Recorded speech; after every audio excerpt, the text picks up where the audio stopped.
कहानी के शुरू में हम एक लड़के को देखते हैं जो साइकिल पर कहीं जा रहा था। उसके आगे एक काले रंग की वैन आकर रुक जाती है, उसको अपने साथ ले जाती है। दरअसल इस शहर में एक पागल किडनैपर था जो सिर्फ लड़कों को अगवा कर मार देता था। अब इस शहर में हम एक छोटे लड़के फिनी को देखते हैं जो अपनी बहन के साथ अपने डैड के पास रहता था। उसकी मॉम मर चुकी थी। उसके डैड का रवैया उनके साथ बिल्कुल अच्छा नहीं था क्योंकि वो बहुत ज्यादा शराब पीते थे और अपने बच्चों के साथ बहुत बुरा सलूक करते थे। फिनी जब स्कूल जाता है तो कुछ बच्चे उसे तंग कर रहे थे। तभी वहाँ पर एक बच्चा आता है जो फिनी का साथ देता है और जो बच्चे उसे तंग कर रहे थे यहाँ से उन्हें भगा देता है। जिसके बाद वो बच्चा कहता है मेरा मैथ बिल्कुल अच्छा नहीं है, क्या तुम मुझे पढ़ा दोगे? फिनी उसे कहता है हाँ जरूर, क्यों नहीं। जिसके बाद उन दोनों की बहुत अच्छी दोस्ती हो जाती है। और फिनी के स्कूल में 2 ऑफिसर आते हैं जो उस बच्चे के बारे में पूछताछ कर रहे थे जो हमने कहानी के शुरू में देखा था, जो साइकिल पर जा रहा था।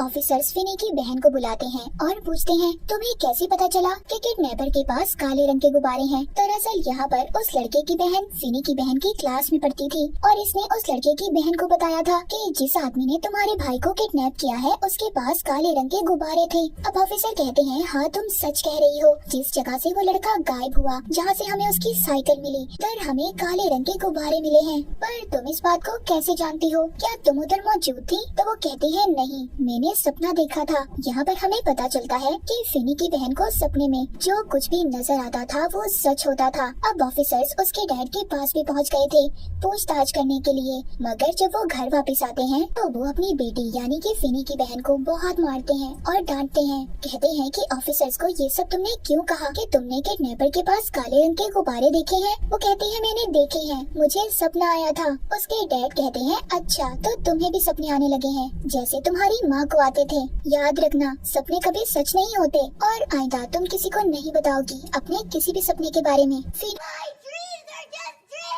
और उसकी बहन अपने डैड के ऐसे रवैये से बहुत ज्यादा परेशान थे क्योंकि वो हर वक्त अपने बच्चों के साथ बुरा सलूक करते थे। जिसके बाद हम फिनी के नए दोस्त को देखते हैं जिसने स्कूल में उसे बच्चों से बचाया था। उसके सामने भी वही काले रंग की वैन थी जिसके अंदर से किडनैपर आकर उस लड़के को भी उठाकर ले जाता है। उसको भी इस किडनैपर ने अगवा कर लिया था। स्कूल में अब फिनी को बचाने वाला कोई नहीं था, इसीलिए अब दोबारा से बच्चे उसको तंग करना शुरू कर देते हैं। तभी बच्चे जब उसको परेशान कर रहे थे, मार रहे थे, उधर फिनी की बहन आ जाती है, उसको उन बच्चों से बचाती है। अब इन सब के बाद फिनी की बहन उससे कहती है तुम घर जाओ, मैं अपनी दोस्त के घर जा रही हूँ और आज रात वहीं पर रुकूंगी। फिनी अब जब अकेला घर जा रहा था तभी ये देखता है उसके सामने काले रंग की वही वैन थी जिसमें किडनैपर आकर बच्चों को अगवा करता था। अब वो आदमी अपनी वैन के नीचे से कुछ सामान उठा रहा था और फिनी से मदद मांगता है। अब जब वो उसकी मदद करने लगता है तभी वो बहुत सारे काले रंग के गुब्बारे वैन से बाहर निकालता है और फिनी को वैन में डाल कर ले जाता है। ये बेहोश हो गया था। जब इसको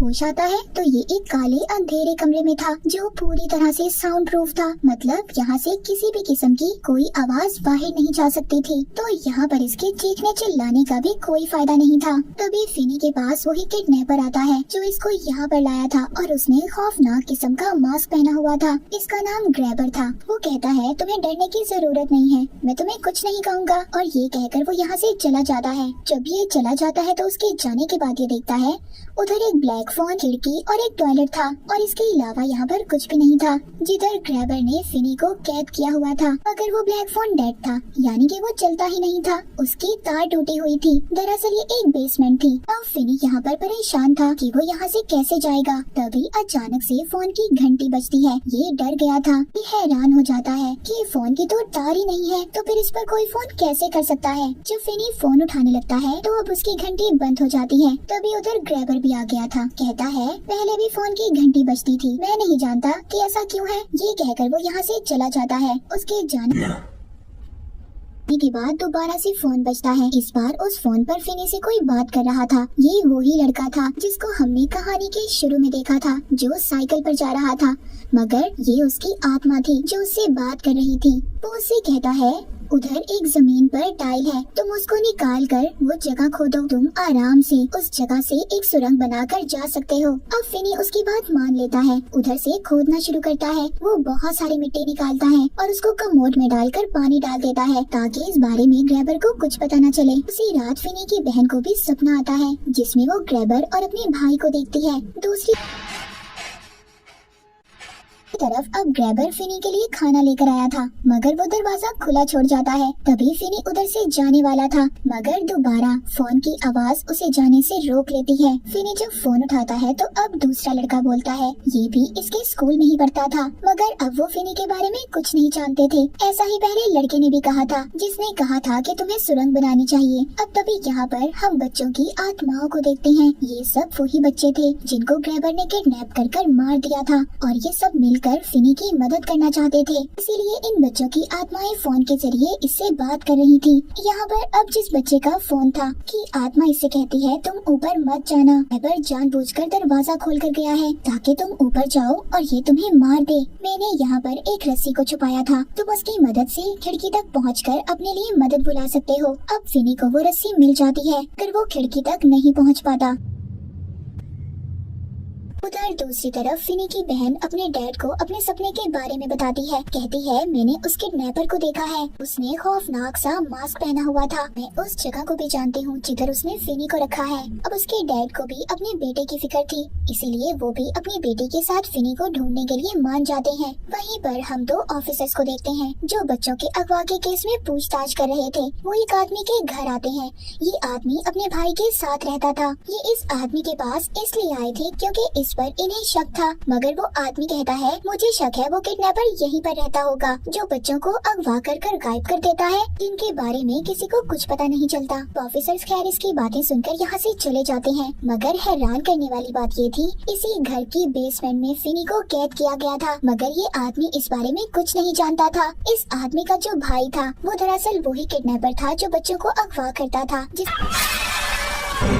इसका नाम ग्रैबर था। और ये आदमी अपने भाई की असलियत तक नहीं जानता था। इसको ये भी नहीं पता था कि इसके घर में कोई बेसमेंट भी है। उधर ग्रैबर फिनी के पास अब खाना लेकर आया था। कहता है तुम मुझे अपना नाम बता दो, मैं तुम्हें यहाँ से जाने दूंगा। अब जाहिर है फिनी इससे डरा हुआ था, इसीलिए ये इसे अपना गलत नाम बता देता है, जिस पर ग्रैबर को बहुत गुस्सा आता है। वो खाना फेंक देता है और इसके सामने एक अखबार फेंकता है जिसमें इसके अगवा होने की खबर थी और फिनी का नाम भी लिखा हुआ था। अब इसको बहुत ज्यादा गुस्सा जाता है, तो गुस्से में ये यहाँ से चला जाता है। तभी फिनी को एक बच्चे की आत्मा नजर आती है और फोन भी दोबारा से बजता है। जब ये फोन उठाता है तो उस बच्चे की आत्मा इससे फोन के जरिए बात करती है। कहती है ग्रैबर ने तुम्हें अभी तक इसलिए नहीं मारा क्योंकि तुमने उसके साथ कोई गेम नहीं खेली। तब यहाँ से भागने का तुम्हारे पास सही वक्त है। इस वक्त वो सो रहा होगा। जो इस दरवाजे का पासवर्ड है मेरी साइकिल का नंबर है जो मैंने दीवार पर लिखा है। अब आहिस्ता आहिस्ता फिनी दरवाजे की तरफ जाता है और उसे खोल लेता है, मगर तभी ग्रैबर भी जाग गया था और जो उसका डॉग था वो भी भौंकने लगता है। लेकिन ग्रैबर इतना चालाक, उसने उसे फिर से पकड़ लिया था। दोबारा से बेचारा फिनी ग्रैबर की कैद में था। ये इसे दोबारा से बंद कर देता है, जिसके बाद फिनी को दोबारा से फोन आता है। बच्चे की आत्मा इसको बताती है अगर एक दिन के अंदर अंदर तुम यहाँ से नहीं निकले तो ग्रैबर तुम्हें मार देगा। तुम्हारे पास सिर्फ एक ही रास्ता है, तुम दीवार को तोड़ो जिसके पीछे बहुत बड़ा फ्रिज है, इसके जरिए तुम आराम से यहाँ से बाहर जा सकते हो। अब वो ऐसा ही करता है, दीवार को तोड़कर फ्रिज में चला जाता है और बेचारा यहाँ पर भी फंस गया था। फ्रिज बाहर से लॉक था। अब फिनी सारी हिम्मत खो चुका था। उसको ऐसा लग रहा था कि ग्रैबर अब उसको मार देगा जैसे उसने बाकी लोगों को मारा। तभी दोबारा फोन बजता है। अब इस बार फोन पर उस बच्चे की आत्मा उससे बात कर रही थी जो स्कूल में फिनी को दूसरे बच्चों से बचाया करता था। वो कहता है जो इसका फोन का रिसीवर है तुम इसके अंदर मिट्टी भर दो और फिर तुम इसको एक हथियार के तौर पर इस्तेमाल कर सकते हो। उधर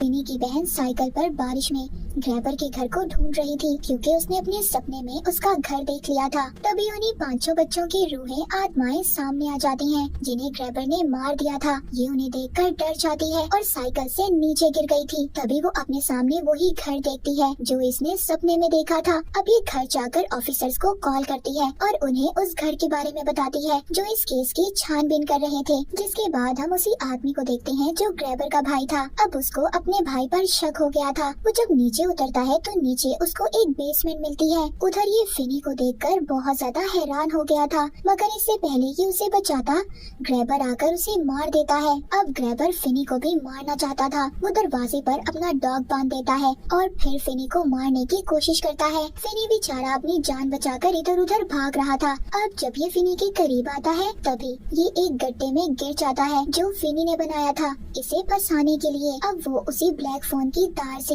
ग्रैबर का गला घोटकर उसे मार देता है, मगर अभी भी ये बाहर नहीं जा सकता था क्योंकि दरवाजे पर ग्रैबर का डॉग था। उधर ही बाहर इसकी बहन ऑफिसर्स को लेकर आती है। अब जब ऑफिसर्स को फिनी की बहन ने जिस घर के बारे में बताया था वो जब जाकर देखते हैं तो उधर बहुत सारे बच्चों की लाशें मिलती हैं जिन सबको ग्रैबर ने मारा था। उधर फिनी एक गोश्त का टुकड़ा लेकर डॉग के सामने फेंकता है जिससे वो रास्ता छोड़ देता है, और क्योंकि उस दरवाजे का पासवर्ड उसको पता था वो खोलकर बाहर आ गया था, जिधर वो पुलिस की बहुत सारी गाड़ियां देखता है। यहाँ पर हमें पता चलता है कि ग्रैबर के दो घर थे, एक में ये बच्चों को मारकर उनकी लाशें रखता था और दूसरे में कैद करके।